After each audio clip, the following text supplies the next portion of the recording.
are some warnings going up on ahead about this. There will be mentions of very kind of detailed, but not detailed at the same time, like just unsanitary, disgusting, run-down places like an alleyway or a drug house. Good examples because those will be added in the story. There will also be mentions of very like people drugged up, bones, like bony people, malnourished people, basically really unhealthy people, and did like assaults. I also like to add on to the warnings of a bit more of a hallucinations type of deal and isolation. The story will definitely include a lot of like feeling of self-isolation, like not self-isolation, more like just you're getting isolated and you're feeling like you don't even exist. I would like to add that as a warning because I know some people really truly feel that way sometimes, so I'm gonna add that as a warning. And then by the end of this video there will be like warn about like double bangers, like doppelganger, which basically means, in Leslie's dictionary definition, is someone who looks exactly like you, even acts like you, but you know it's not truly you. It's someone else that looks like you and acts like you, but isn't you. Makes sense? Or they look slightly different from you, but still has the same basic features. Makes sense? It's like those horror games with like the double banger and shit. It's kind of scary. It's kind of scary. So, yeah. Those are all your warnings. If you're uncomfortable with those type of things, please do not watch this video. Please do not. Because, as y'all know, Cody is very nauseated during this. And no, before you ask, he doesn't throw up, but he does mention throwing up because how nasty it is. So if Cody's throwing it up, you know damn well it's nasty. It's very nasty. So you have been warned. Hello everybody. So today we're gonna be reading Pandemic X Virus X Listener Up in Here. So this is gonna be kind of easy to explain, but it kind of depends. But this is not the current chapter we are on. This is chapter 19, I believe, for the recap, which is called Reality Bees. So basically, if you guys don't remember beforehand, I forgot the ghost name, so I'm going to put it on the screen. The ghost name and X-Virus, or him known as Cody, for now. Yeah. Had some type of argument about realities, delusions, etc., etc., etc., right? And eventually, the ghost faded back into his brain, but he's louder than before, and now it's talking in we, and then Cody's like, who is we? And then that's why currently in this chapter, he has AirPods to max volume, which is disturbing other passengers. Then he starts hallucinating. To me, he's starting to hallucinate about people being disgusting, germs, etc., which makes him have whole-on panic. Because, you know, Cody don't like no germs. He's super duper extra clean. But in reality, people weren't doing those disgusting things. They were using their mask properly, etc., etc., etc. And so he was delusionized, like that, delusionizing, I think that's a word, the whole little thing that made him panic severely. Which he's like, what the heck?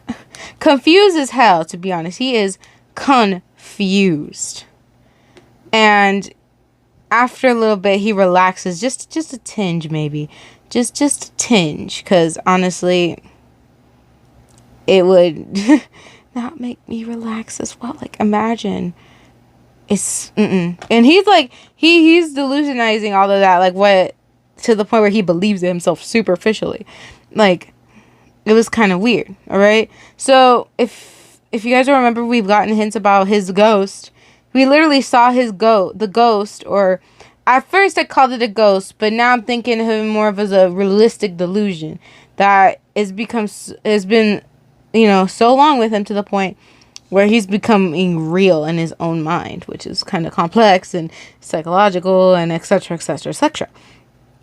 But yeah, as you can see, we're getting a lot of hints, and I pointed out so many fracking hints in the last chapter, oh my goodness.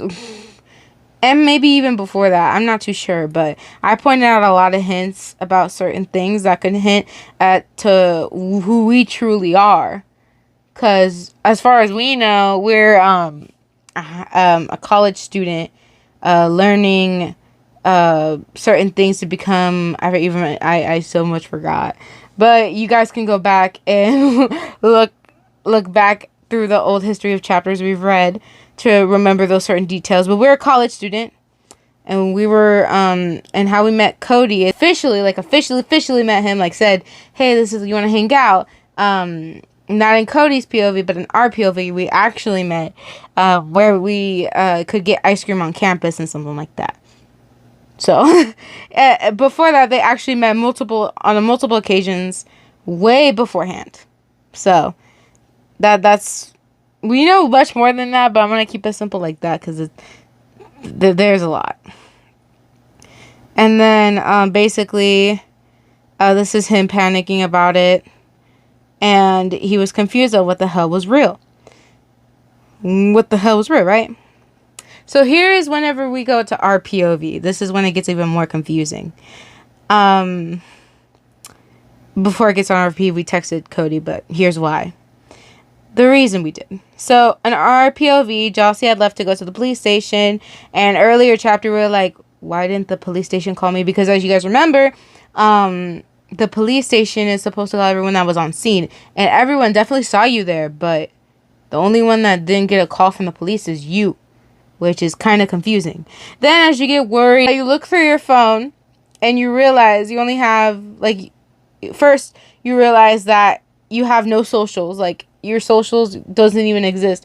No matter how many times you try and log in. Which worries you to, like, never ending. And then you keep trying. And you even look up the college thing where, like, it gives you all the information about what college and all the et cetera, what you need to do whenever you get into college. It doesn't exist, or it just is not there. You even get more concerned, and then you're like, so then you went ahead and checked your contacts. Only, I believe there was only 2 people in your contacts. Cody and Jossie.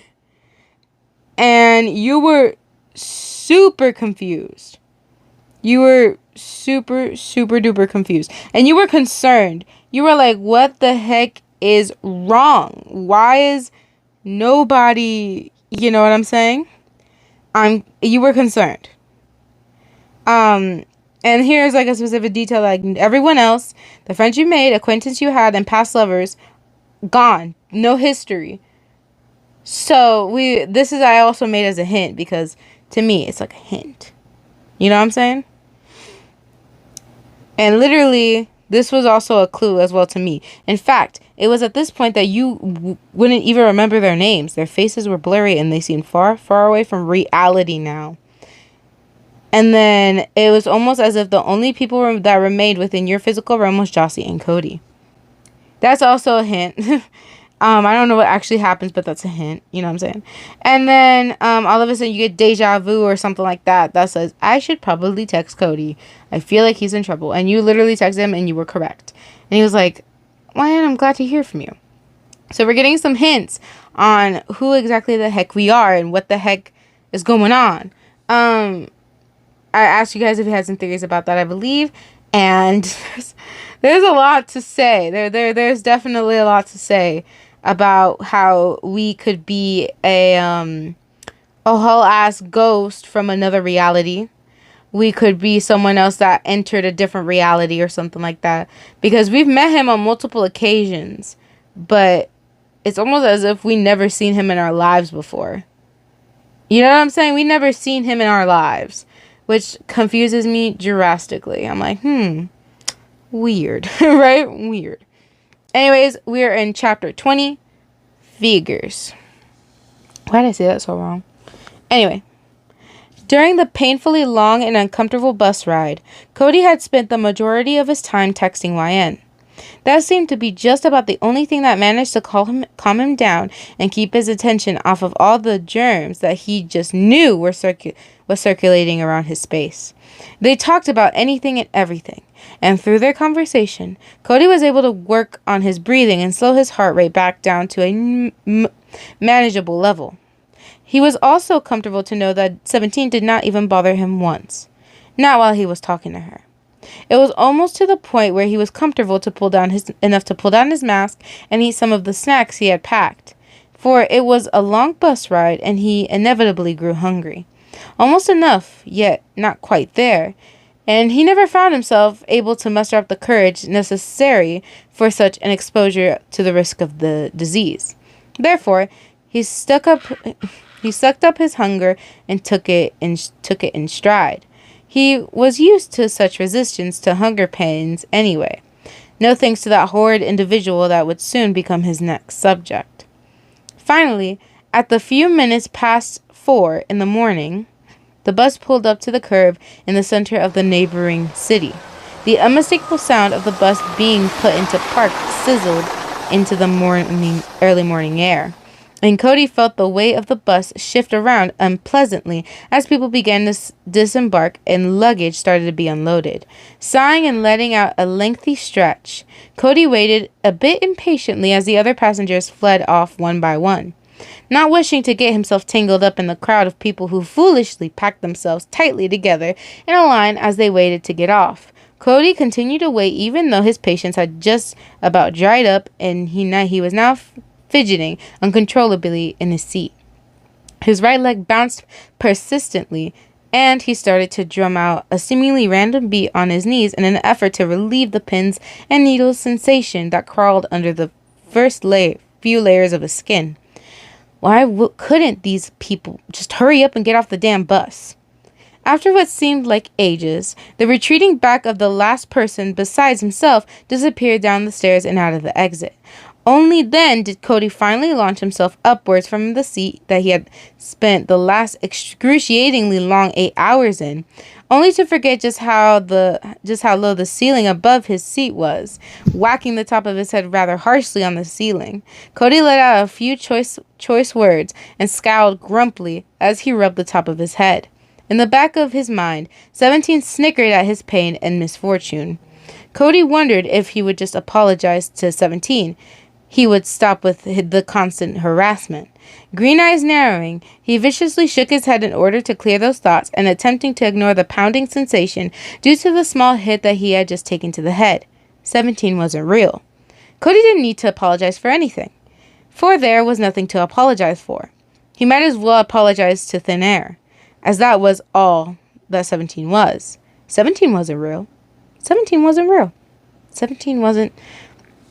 Letting out a breath of frustration, Cody grabbed the edges of his hood and yanked it over his head before swiftly exiting the still, stagnant, germ-ridden air of the bus and into the fresh breeze of the night.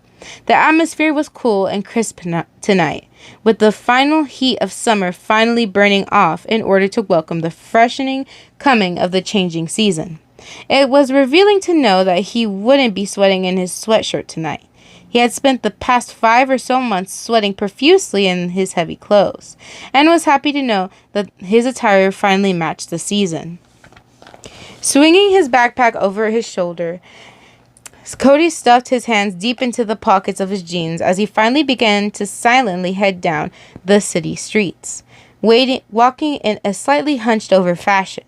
The flickering lights of neon signs shone upon him, and basked him in dim and shady light as the main street turned into side streets, and the side streets eventually became alleyways. As he continued to move towards his destination, his anxiety once began to spike. Upon a bit of additional research that he had done during the bus ride and between text messages with YN, he had learned that his subject's place of residence was, unfortunately for Cody, one of the most notorious crack houses in the city. If he wanted his subject, he would have to enter one of the most filthy and vile buildings within a 100-mile radius. You poor thing. Letting out a choked gasp at the sight of a few rats poking around one of the head heaps of trash bags carelessly left in the middle of the alleyway, Cody's hand tightened around his syringe that was stored inside of his pocket, wishing to the highest heavens that Coco was with him. His knuckles began to whiten at the force of in which his fingers curled around his weapon, and he felt the contents of his stomach begin to churn unpleasantly. Maybe it was a good thing he didn't eat anything on the bus. How the hell are you going to survive entering a crack house if the mere sight of a few rats frightens you? 17 taunted, the sound of the soldier's footsteps echoing across the alleyway, even if he himself could not be seen. Shut the fuck up, Cody snarled. If I have to do this. If you're not going to help, then get lost. Oh, so I'm allowed to help now? 17 laughed, and the fuzzy outline of the soldier began to materialize. You ready to accept us? Much to Cody's surprise, the blurry outline of another delusion who most certainly wasn't 17 slowly began to form. Who was us? 17 was the only one. He was absolutely sure of it. No, he mustn't become distracted. He had something he needed to do, and time was running thin. If he didn't hurry, the first streaks of dawn would soon be upon him, and by that time he wanted to be in that highway with his subject in the back seat, well on his way back to the sanitary and liberating freedom of his only sanctuary. Waving away the delusions, Cody turned his back to the materializing figures and quickened his pace. He was almost at the correct place now, and nothing would stop him. Not even 17 or that mysterious figure that began to appear. He didn't need them. He had YN. Rounding a final corner, Cody came to a stop in front of one of the most run-down buildings he had come across yet. Boarded up and graffitied windows, peeling paint, and beaten-in siding should have been anyone's first clue that something disgusting was going on inside. Broken glass from a shattered window littered the cracked pavement underneath his feet. One of the window shutters was hanging dramatically from the side. One more strong thunderstorm, and it was sure to be knocked off for good. The air had a pungent and stale odor about it, greatly contrasting with the fresh yet slightly polluted city air only a mere few blocks away. The building itself was shoved in between two other equally destroyed houses, although even those managed to look a bit more intact than the one Cody would have to enter. You poor thing. Eyes shifted this way and that. He spotted a shabby old pickup truck parked in front of the house, and immediately recognized it to belong to his subject. After all, his subject had ridden the same damn pickup ever since Cody was a kid. It was mostly as he remembered it, although the red paint was chipped. The seats were all ripped up on the inside, and there were several dents in it. It was obvious that his subject had been in more than one collision, and never bothered to get his truck fixed. Rolling his eyes, Cody peered inside and found the keys to be carelessly left in ignition, as well as the doors to be unlocked. Well, at least he would be able to make an easy escape. He could only hope that this truck would be able to make the long drive back, for it certainly looked like it was on its final leg. Taking note of the expired inspection sticker on the front window shield, Cody let out a sigh of expiration. What if the police took note of the expired sticker and attempted to pull him over while he was driving back? Just don't make any stops on the way back and you'll be fine, 17 suggested, and Cody didn't say anything, not really wanting to admit that his advice was actually pretty good. Taking a deep breath, probably one of the last breaths of semi-fresh air he would be granted for the next 10 or so minutes, Cody dug around for a bit in his backpack before he pulled out his blue welder goggles, respirator mask, and a pair of medical gloves. Of course, he needed to conceal his identity. After all, this was a fucking crack house. Who even knew what other complete waste of humanity lurked inside? Not only they would even have the ability to remember him anyway, considering how strung out they all probably were. But he'd rather be safe than sorry. Cody wondered if the egg donor would be there as well, for she was no mother to him as far as he was concerned. Last he checked, her and his subject were still together. If he came across her inside, maybe he could end her pathetic existence as well. Just focus on what you have to do, Cody. The mysterious yet exceedingly comforting voice once rang out to him. Cody wondered for the smallest second who it was. It almost sounded like... Shaking his head once again, Cody pulled his hood tighter around his head before pushing the unlocked door and heading inside. The foul stench of mold, rat droppings, vomit, cigarette smoke, and rot rushed past the defenses of his respirator mask and filled his nostrils. Of course, Cody was knowledgeable to the fact that the respirators could not stall the sense of smell, and while he was completely protected, it didn't make it any less nauseating. If Cody's stomach turned at the sight of rats eating garbage, he would almost certainly seconds away from gagging now. The front room alone was absolutely filthy. It looked like the entire room was regarded as nothing more than a trash can, as pieces of torn up paper, empty pizza boxes, and broken beer bottles lay strewn across the floor. A lone woman sat in the corner, skeleton-like limbs shaking in fits as trails of vomit and saliva leaked out of her partially open mouth. Cody, as much as he didn't want to, was forced to pass near her in order to traverse deeper into the house.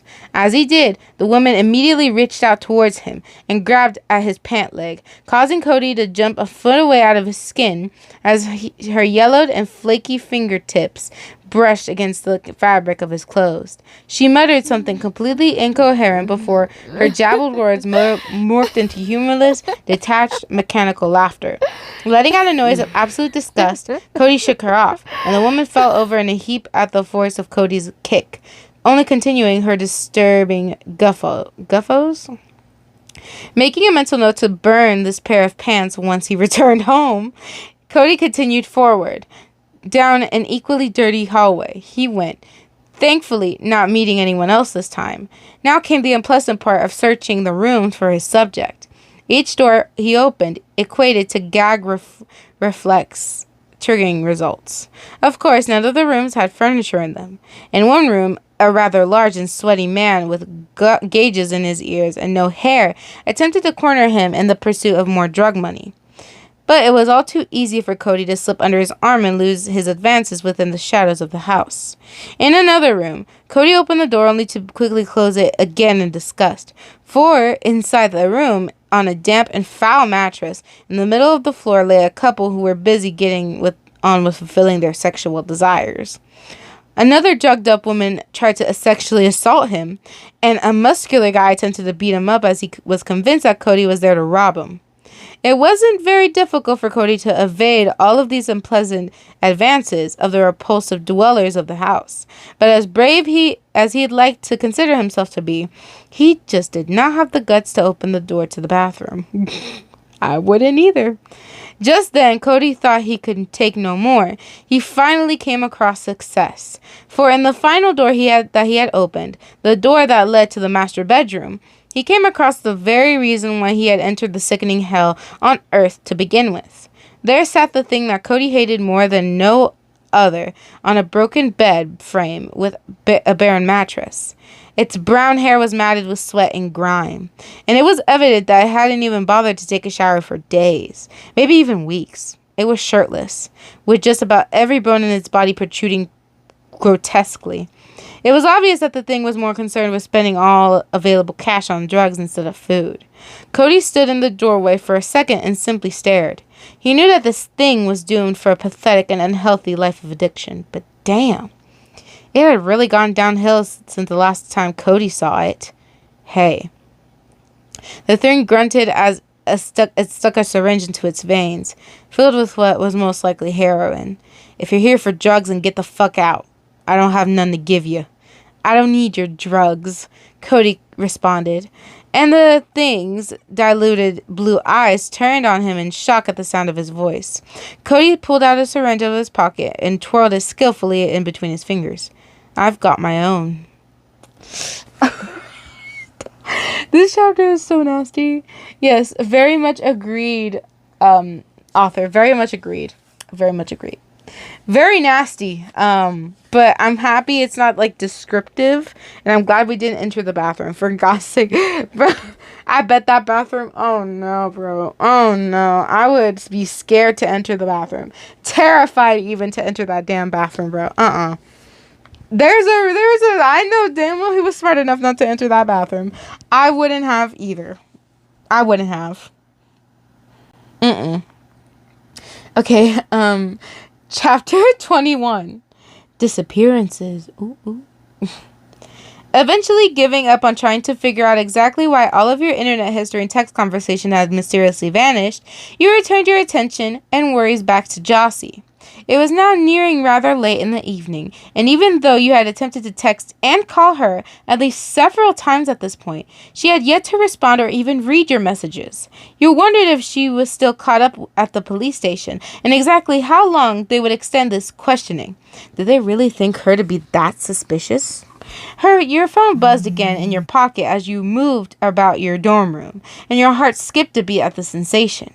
A part of you hoped that it was Jossie. Another part expected it to be Cody, for you had been exchanging text messages back and forth for the better part of the evening. What he was up to, you couldn't really say, for he had been exclusive concerning any questions about his plans for the evening. But he had consistently been consistently texting you, so you wouldn't be all that worried about him. And of course, you still couldn't help but hold the ever-diminishing hope that it was anyone else. Someone that would confirm that your internet presence was still totally a thing. Shimmying your phone out of the tight and constricting space that had made up the pathetic excuse of a pocket in your jeans, you silently cursed whoever had designed these jeans, and also kind of hated yourself for purchasing them in the first place. When would women's clothing ever be tailored to fit comfortably and be practical? Pushing these unrelated thoughts over to the side for the time being, you unlocked your phone all the same and quickly noted that the incoming message was indeed from Cody, as he had attempted to explain to you some funny cat video he saw the other day that reminded him so much of Coco. You smiled softly at the message and sent back an amused reply. You couldn't really shake the feeling that Cody was attempting to distract himself from something. Well, you sincerely hoped that it was working for him, for it wasn't doing all that much in order to distract you from the worry that you felt. Standing up straight, you finally decided it was time to go after Jossie. Maybe you could at least wait outside the police station for her to exit. Considering that she was still there, of course. It wasn't like anyone at the police station was going to give you any information about Jossie and if she was there or not. Should you attempt to ask someone, but at least you could do something. Anything at this point. If it meant lessening the impact of your nerves and feeling just a bit more in control of your uncontrollable situation. Shoving open the heavy window in your dorm room and sticking a hand outside, we were pleased to note that the weather was comfortable and cool tonight. It was a welcome change, and it was at this point in season that you were wishing for nothing more than for autumn to arrive. Perhaps, once it got a bit cooler outside, you could help Cody maintain that horrendous heap of overgrown grass, fallen leaves, and intrusive weeds that he called a yard. In fact, you thought that you noted some apple trees in his backyard. It definitely seemed like apple picking was in order. You couldn't help but grin at the thought. Wait, why are you thinking about Cody? Things weren't about him right now. Okay. You needed to focus on Jossie. You premended yourself for letting your friend, who could be very well be in trouble at this point, become the second thought in your mind as your thoughts drifted away to unquestionable things, such as helping Cody raking leaves and picking apples. Shaking your head a bit in disapproval, you grabbed a simple black zip-up jacket off of a hanger in your closet and slipped your arms through it.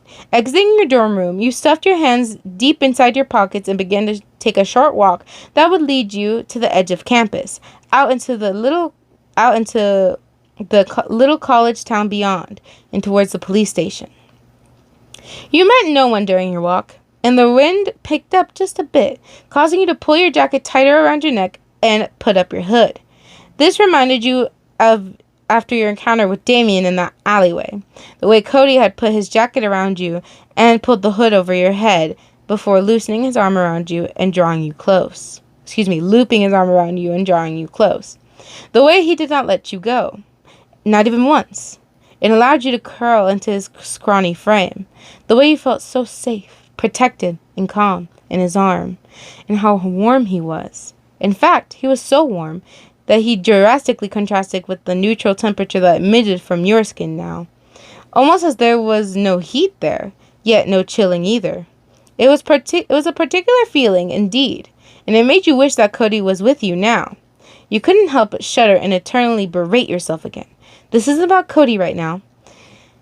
This was about Jossie. You needed to quit thinking of Cody. After what felt like hours, yet minutes at the same time, you had arrived in front of the police station, despite it being almost 11 in the evening.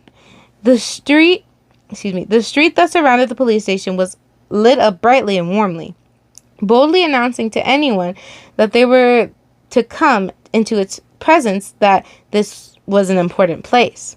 The building stood authoritatively taller than the rest of the single-story shops surrounding it, yet still seemed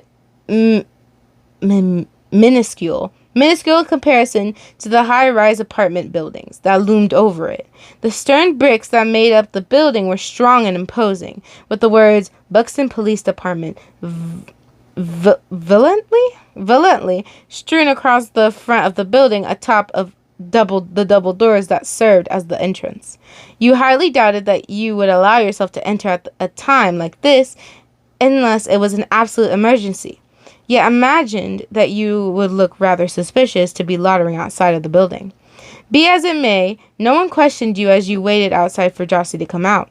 A few times, someone would exit the building. Sometimes they were dressed in a police uniform, looking rather exhausted indeed after what was most likely a very long day on the job. And other times there were civilians who wore panicked expressions on their faces. That much was to be expected, you supposed, for no one really visited a police station under positive reasons. Other times, a new police officer would enter with a steaming cup of coffee in hand, obviously not completely ready to tackle another night of the graveyard shift. Seeing their styrofoam coffee cups, your mind couldn't help but once again return to Cody, for you were inevitably reminded of the Machados. You couldn't help but think about where he was and what he was doing, and you squeezed your eyes shut in an attempt to block out your thoughts for him. How come this was becoming an increasingly difficult task to accomplish?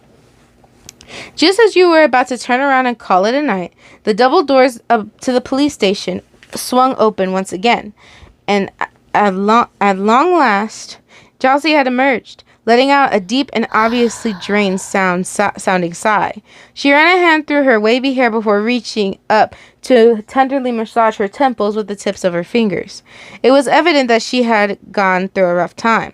"Jossie," you greeted, pushing yourself up from the wall that you had been leaning against, and tentatively approaching the police station. "How'd it go?" Yet, even though you were absolutely sure that your voice was loud and clear, Jossie did not even look up. Her brown eyes settled onto a neutral point, a little bit to your left, and her eyes scanned the road before her, almost as if in search of something. Pulling out her phone out of her purse, she instead dialed a number without even acknowledging you and pressed the phone to her ear. "Hello?" She spoke into the phone, as whomever she was trying to contact obviously answered. "I'm gonna need a taxi." "Yes, I'm at the Buxton Police Department on College Ave." "Nope, it's just me. I'll be waiting in front of the building." "Okay, thanks." Hanging up on the phone, she slowly climbed down the steps that connected the police station to the sidewalk and walked up to your side. Yet it was almost as if you were strangers, for she didn't even look at you or show any additional signs of recognition. "Hey," you explained, and you couldn't help the tiny bit of offense that caked your voice. "What was going on? Jossie?" Granting you no response whatsoever, Jossie's brown eyes only continued to scan the street before her as she stood next to you. Yet her body faced the street while yours faced the opposite direction towards the police station. Only after a minute or two of standing in this awkward, strange, and quite frankly scary state of silent and unnoticed limbo, the sound of a car approaching the two of you on the otherwise empty and quiet street could be heard. Jossie immediately raised her hand in an indication that the taxi's driver's attention, and took a step closer to the curb and away from you. The taxi him to stop and in front of her. The automatic door to the car swung open in order to allow Jossie access to the back seat. As Jossie stepped into the shadows of the taxi, your eyes widened in disbelief and concern as you caught a glimpse of her neck. Why was it that you only just now noticed the bruise that decorated the skin on her neck? Are you okay with making 2 stops? Jossie asked the driver as she buckled herself in. I just need to get to my apartment to pick up a few things. After that, I need to go to the airport. The door snapping shut behind her. You were unable to hear any more of Jossie's conversation with the driver, pulling out its next stop to the curb. The taxi sped away, turned a corner, and vanished from your sight. Jossie was gone, and you were all alone. All except for... Rushing back to your dorm, you climbed to the steps at two at a time in order to reach your dorm room as quickly as you could. Your heart pounded in your ears at the physical exertion, yet you pressed yourself to continue. All you could do was pick up a few things of your own, then hightail it to the only person who acknowledged you anymore, for that's the only idea that you had left. Your breath felt hitched in your throat, and it almost felt like your windpipe was closing in on itself. It felt like you were suffocating, being compressed and squished under the debating pressure of pure and absolute isolation.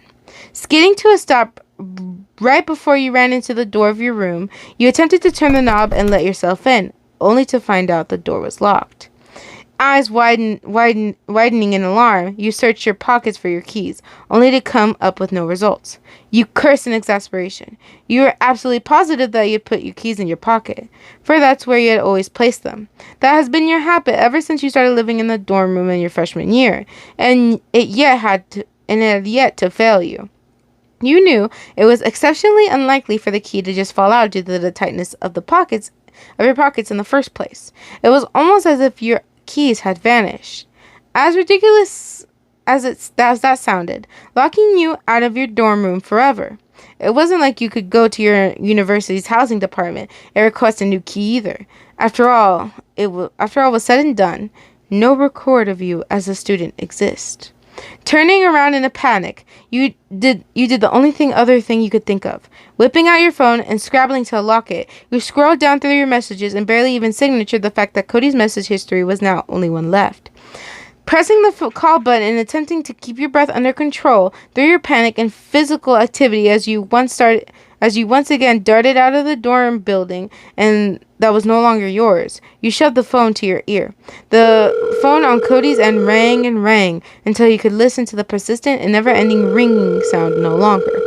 Muttering obscenities, you hung up in slight anger, wishing that you could throw your phone against the nearest tree and crack it into a million pieces.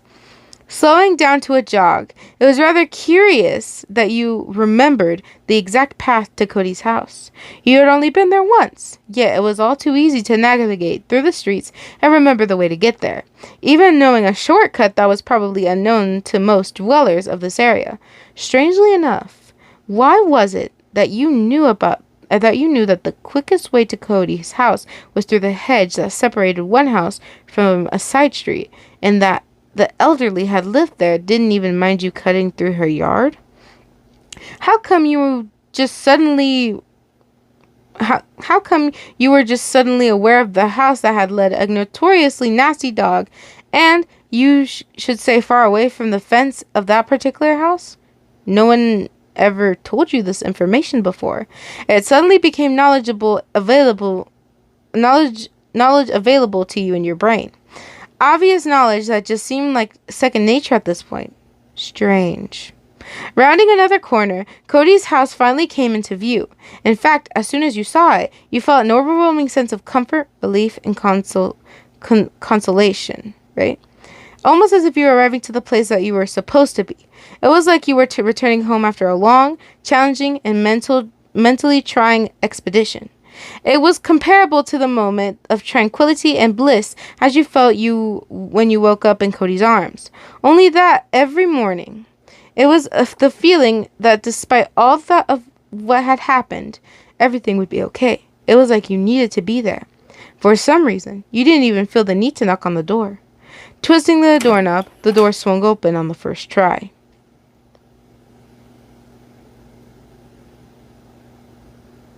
Damn, it's getting good. Okay. Obviously, the hints are going very much stronger. Very much fucking stronger. Like, they're getting big. They're getting, like, obvious. Very, very much is giving obvious, kind of. But, not too obvious. It's like, because, like, there could be multiple things happening here. But I am sticking to 2 theories so far. But I'm not going to tell you till the end. Oh, sorry. I hit my microphone. Till the end. Not the end of the story, but like the end of this video, maybe. I don't know. If I could at least confirm either 1 or 2, or still think both could be a possibility. Anyways, I believe we're in chapter 22. If we are not, I will correct it on the screen. Anyways, chapter 22 or 23, which I think is 22. Confirmations. Slamming the door to the pathetic pickup truck closed behind him, Cody took a moment to rest his forehead against the peeling rubber of the ancient steering wheel, after properly sanitizing it, of course. Squeezing his eyes shut tight, he let out a labored breath as his shoulders began to shake and tremble. His breaths came out in short and choppy bursts through his nose as he attempted to collect his bearings and get a hold of himself. Pale and bony wrists extending upward, he grabbed handfuls of his deep brown hair as he pulled and tugged gently in an effort to relieve the massive and discomforting pressure that plagued his brain. Fingernails not reaching his scalp, he began to scratch at the tender skin there, first gently and soothing, only to soon turn rough and violent. He just couldn't shake the disturbing feeling of dirt and germs being caked in his hair and the itching feeling of tiny non-existent bugs scampering across his skin with their minuscule bacteria-infected feet and antennas. His skin felt crawly all over his body, almost as if he had been lost in the woods for about a week, and a half layer of grime that wasn't really there coated his skin, despite the fact that he had taken a shower earlier that evening. In the back seat of the vehicle, 17 poked and prodded at the unconscious form of his subject, currently laying spread eagle along the extent of the seat, the material of the seat ripped open in places and exposing the interior within. "I thought you wanted someone healthy," 17 commented. "This guy is like the other girl you're using, a skeleton." "Shut up," Cody growled. It doesn't matter at this point." "So it's not about science then," 17 ridiculed. "It was never to begin with, I suppose." Cody didn't answer. Straightening himself up in a somewhat slouched yet still completely respectable driving position, he gave the rusted keys sticking out of the ignition a harsh twist before putting the truck into drive and pulling out of that wretched alleyway. Turning onto the main road and making a beeline for the closest on-ramp to the interstate, Cody pondered 17's words with more interest than he would have liked, considering that he really did need to keep his full attention on the road and what he was doing. 17 was wrong, or at least partially. At the beginning of things, it was totally about science. Cody could make such a statement with absolute confidence. He legitimately desired to create only the best disease that he could. While he definitely did intend to create a somewhat mild outbreak that would encourage people to stop being complete slobs, his aim wasn't to create an exponentially deadly disease, at least not at first. Not with the first strain. All he wanted was for people to be a bit more mindful and to quit congregating in disgusting huge mobs that acted more like lines of germ fest than anything else. He just wanted people to remember the concept of personal space, so no one would be breathing down his neck as he waited his turn to check out at a grocery store, or for some random stranger to plop themselves down next to him on the bus without even asking for his permission first. He wanted people to properly sanitize publicly shared items in space, and he wanted people to stop looking at him strangely because he had decided to wear a mask out in public. He wanted masks to become the social norm, especially during flu and cold season. He wanted people to realize that a clean and socially distant society absolutely was possible. And all the people had to do was just to get creative and put a little bit of damn effort. That was all he literally wanted at first. Sure, he supposed that Wyan did inspire the creation of his disease, which why he had named his entire little experiment process Project FI to begin with. But she wasn't the initial reason for his creation of the first strain of the virus. Nevertheless, the more he had begun to interact with her in his physical realm, and the more he had observed her making friends and having fun, despite the fact that his moderately concerning virus was on a global rampage, he felt the need to turn things up a bit. In fact, when he had initiated experimentation on subject H4A, he could say that things were still about science. He didn't know how sickly and malnourished it was. Yet, when YN displayed such a stance of nonchalance concerning the project of Cody paying attention to it instead of her, it pissed him off to hell and back, and he ended up carrying on with his experiments anyway.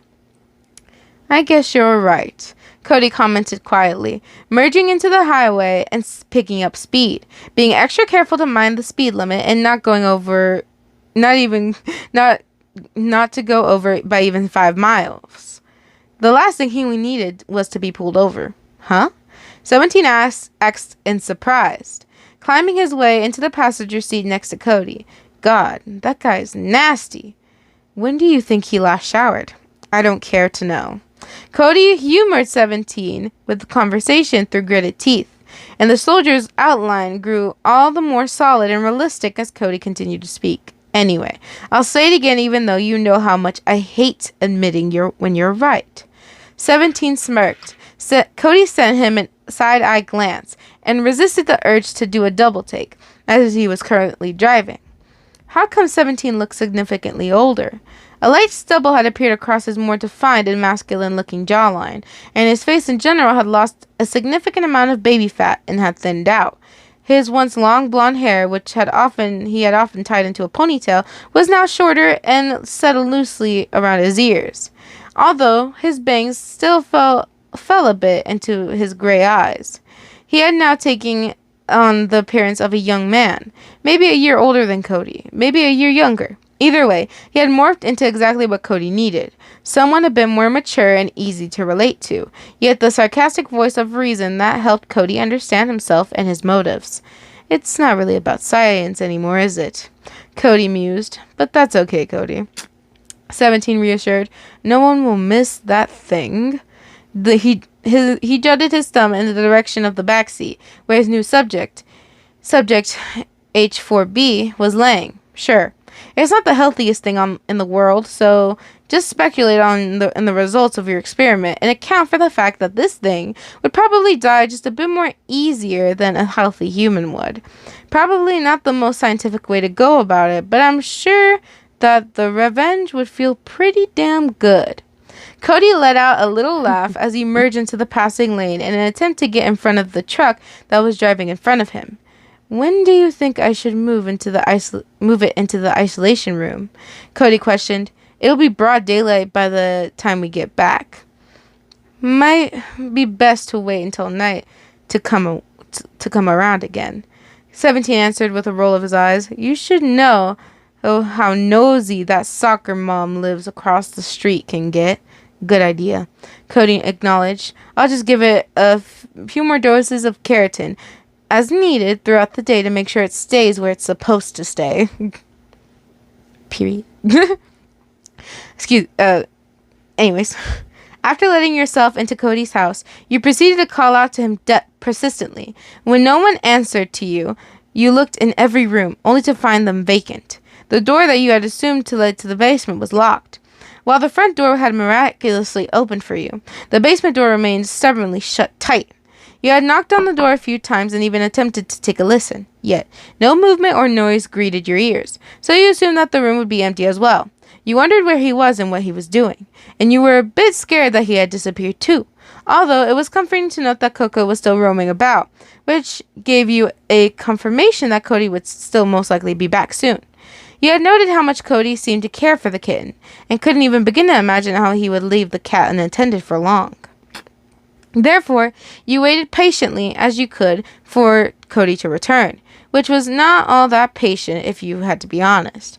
While Coco's presence was a bit calming, it was also concerning, as the cat still made no indications that he even noted your presence. It reminded you of Jossie, in the way she had merely walked past you as if she didn't see you. It wasn't the same as just being someone unrecognizable to her. In fact, when she had approached the curb of the police station and waited for the taxi, she almost bumped into you, almost as if you weren't there. Saying that you were scared would have been the understatement of the year. What would happen when Cody came home? Would he be able to see you? Would you be invisible to him as well? You couldn't even bear the thought. Just when you began to think that you couldn't tolerate your solitude no longer, you heard the distinct sound of a key being inserted into the lock of the front door, and the clicking sound of a lock popping open. Forgetting yourself and the fact that you just randomly showing up into Cody's house unannounced and uninvited wasn't the most socially acceptable way to go about things. You burst your way towards the front door, hoping beyond hope that Cody would acknowledge you. Even if the acknowledgement was negative, it would still be welcome at this point. You just wanted to know that someone could see you and hear you and interact with you. You needed it. Cody let himself into the house and dropped a heavy-looking duffel bag on the floor with a sigh before his tired-looking green eyes focused themselves on you. You breathed a sigh of your own, filled to the brim with relief. His eyes actually focused on you. They zeroed in. And surprise. Yes, but also acknowledgement. He saw you. That was all that you needed. YN? Cody uttered in surprise, "Are you okay?" Cody, you responded, and you felt your eyes grow wet as contrasting tears bore of solace and heartbreak began to form. They're all gone. Everyone's gone. Your shoulders began to shake as you wrapped your arms around yourself, holding onto one thing that still tied you down to reality, and eyes focused in on the other. He was all that you had left. A single tear finally fell. Everyone's gone. You repeated, "I have nowhere to go." Despite his obviously exhausted state, Cody boldly took a step towards you, extending his long, pale arms. Cody excuse me. Cody grabbed your shoulders and pulled you in close, wrapping his arms around you in sturdy solidity? Yes. "Not true, YN. He said softly, and you buried your face into his shoulder, staining his hoodie as you quietly cried. I'm not gone. I've got you." You and Cody stayed like that for a while, and he was by no means the first to let go. He simply stayed there and held you for as long as you needed. Or perhaps for as long as he needed. You had actually stopped crying a while ago, and had even felt bold enough to return the embrace as you wrapped your arms around his waist and tightly clutched the material of his sweatshirt into your fist, determinedly clinging to the remaining source of your stability. Eventually, though, you let him go, pulling back a little. You stared into his eyes in order to gain final confirmation. Cody grinned at you lightly. "See?" he asked as he softly cupped your cheek. "We're okay." Letting go entirely, a tiny amount of vigor returned to Cody's step as he made his way upstairs, and his old character slowly began to return to him. "Make yourself at home. I've just got to get a shower, and then I'll be back down. At least we can hang out together all day long." As Cody bounded up the stairs, you couldn't help but giggle as you noticed him tripping just a bit towards the top of the steps, and you were about to make your way into the living room and wait for Cody to come back down. You once again spotted the glimpse of a figure out of the corner of your eye. Spitting on your heel and determined not to let the figure disappear from your sight for a second time, you were glad to note that this time the figure did not vanish behind a corner. In fact, it grew bigger, until finally it was completely solid. A man stood before you, more or less you and Cody's age. He had light blonde hair, gray eyes, and wore clothing that looked like it belonged in the past century. And you knew he could see you too. "Hi," the man greeted, only confirming your suspicion. "I'm glad we're finally able to interact. I've got so much to tell you." Bruh! Oh my god! So, oh my lord. That is crazy, bro. That is crazy. That is freaking crazy. So I feel like we have been confirmed of what we most likely are. I don't, like, because it kind of, like, I don't know. I don't know. I kind of want to save it for the next video of the series. So I'm gonna save it for the next video of the series of the theories that I had, because I explained in another video. If y'all really want to know about it, y'all have to look at the other video before this one of this series particularly. But anyways, y'all, what do you think little Mr. 17 is gonna be telling us now that we know that he's like, he aged up, like he grew a little bit much more older, because remember, he was at least 16 to 17 years old before he left, and then came back much older to Cody's age, which was about, I think Cody said he was like 26 or 24, something like that. So 17 is now around that age to relate to Cody more and make him, like, you know, much more relaxed. And I'm like, what the fuck? And now we're seeing him, and now we see him in solid form. And he's like, I've got so much to tell you. So for me, I'm thinking, oh my gosh, so my theory is mostly correct. Like, I don't know. I don't want to say too much because we got about a couple chapters left. I'm gonna, we got a couple. We got a couple left. Okay, we got a couple. We got a couple left. Okay, I can't be saying too much. I cannot be saying too much. Because I haven't read the rest of it, and I want to kind of find out and not, like, spoil it if I was actually right. But let me know if you guys' theories down in the comments down below, because there's some definitely good theories you can make about this. Story is a hint. Like this, like particularly this episode, like this series that I'm reading, like this video right now that I'm reading, is all full of hints. So this whole thing is a hint. Whole thing is a hint to what's we are about to find out in the next series of this video that we're gonna be making in the futurist. If y'all stay long enough, you might or might not find out what actually happens. I'm so evil, right? Anyways, before we completely end this babish, I think it's time for something different. So this is a completely different story than what we usually read, because I decided to like mix it up a little bit, because why not? This is the creepiest chats ever. I think you guys might like it. We're gonna give it a try. But yeah, this is by Mag Blue Roses. I will put the link in the description down below and everything, so you guys can check it out if you want. But anyways, let's get straight into it. This is chat 1. I don't know if it goes by chapters, or excuse me, not chapters. If it goes by like a constant thing, which we'll find out later on as more we read to this, because I might even read this even past October. We'll see how much I like it. Anyways, this is going to be kind of long, so prepare yourselves. Chat 1. And this is dedicated to Nova Dreams, by the way. And then this is some information. Chat's called Annie96 typing, and then etc, etc, etc. And then they said to imagine ourselves as Annie96, and your family is on vacation leaving you. It's dark at night, and you started to text your friend David, McDavie. So we are, as we know now, we are Annie. And then they said Annie's texts are in bold, and David's texts are normal. So David is our friend. So basically our family left for vacation, leaving us alone at home.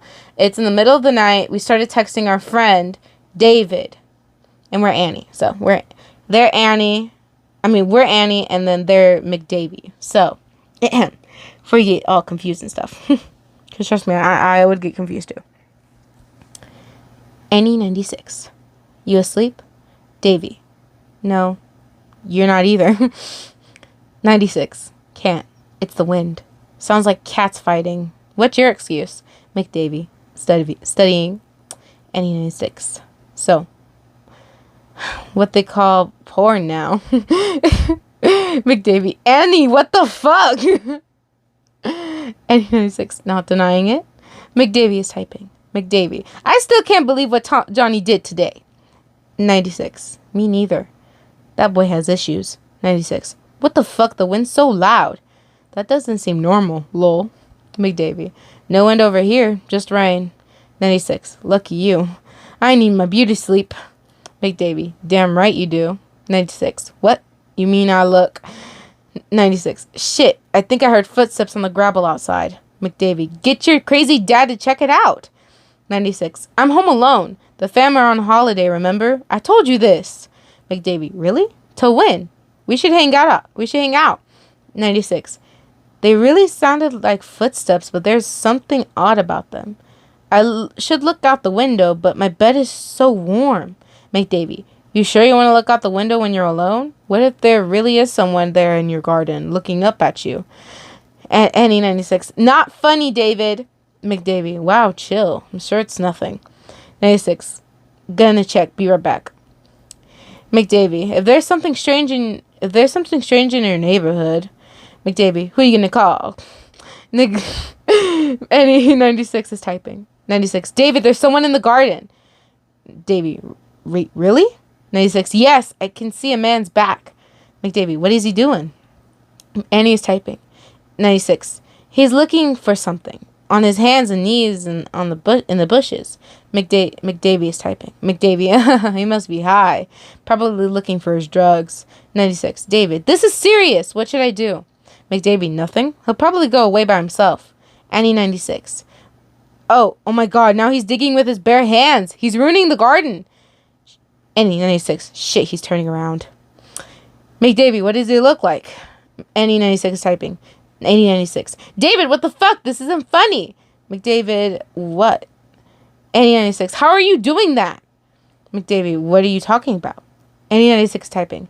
Annie 96, I can see you in my garden. How are you writing here without touching your phone? Look up. I'm in the window. Can't you hear me banging on it? McDavie, fuck Annie, now you're scaring me too.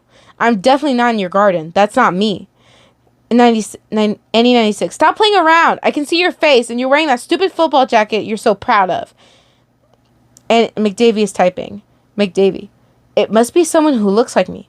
Honestly, Annie, I'm at home. I wouldn't be playing around like that.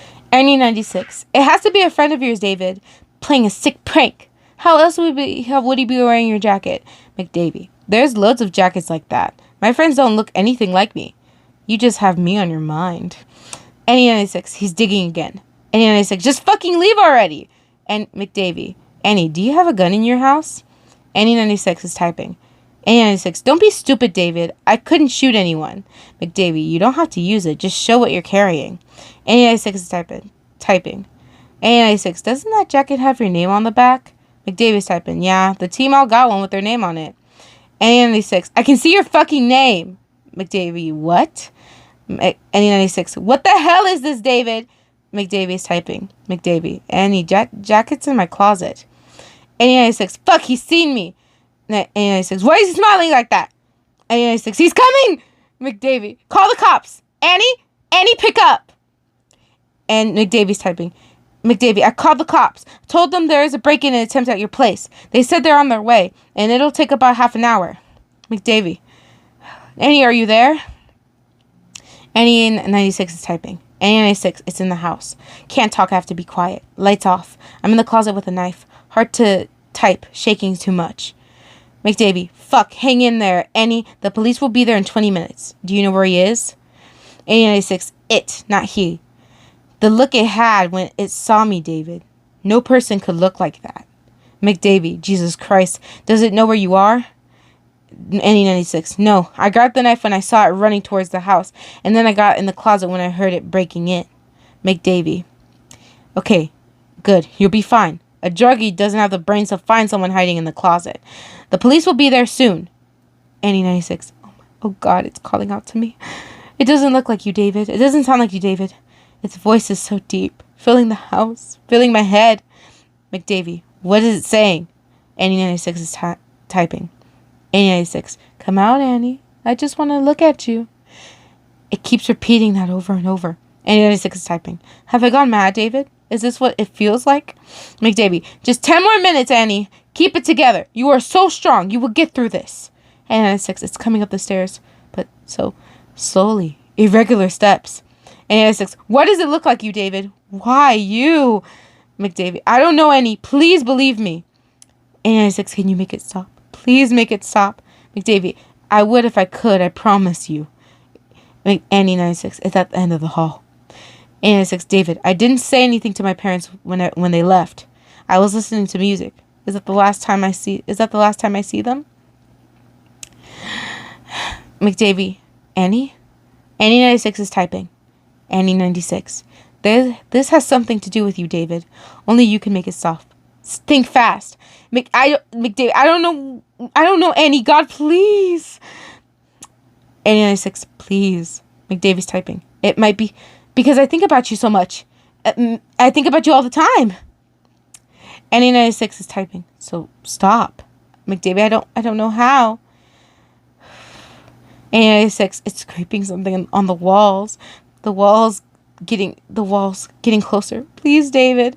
McDavie, I'm trying so hard. Annie 96 is typing. Annie 96, it's slowing down. Try harder. Annie 96 is typing. Whatever you're doing, it's working. Annie 96, it's stopped. I can't hear anything. McDavie, really? Don't go out yet. Stay put until the police get here. Annie 96, what should I tell them if he's gone? McDavie, everything, Annie, everything you told me. Annie 96, I didn't know you felt that way about me, David. McDavie, I'm so glad it stopped. Annie 96, can you come over in the morning, David? I really need to see you. McDavie, of course, Annie, I'll be there. Annie 96, great, can't wait. McDavie's typing. McDavie? Annie? McDavie's typing. McDavie. Annie, how do I know this is you? Annie 96 went offline.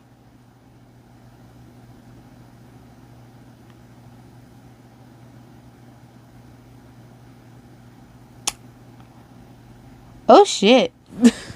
Oh, shit. Oh, hell no.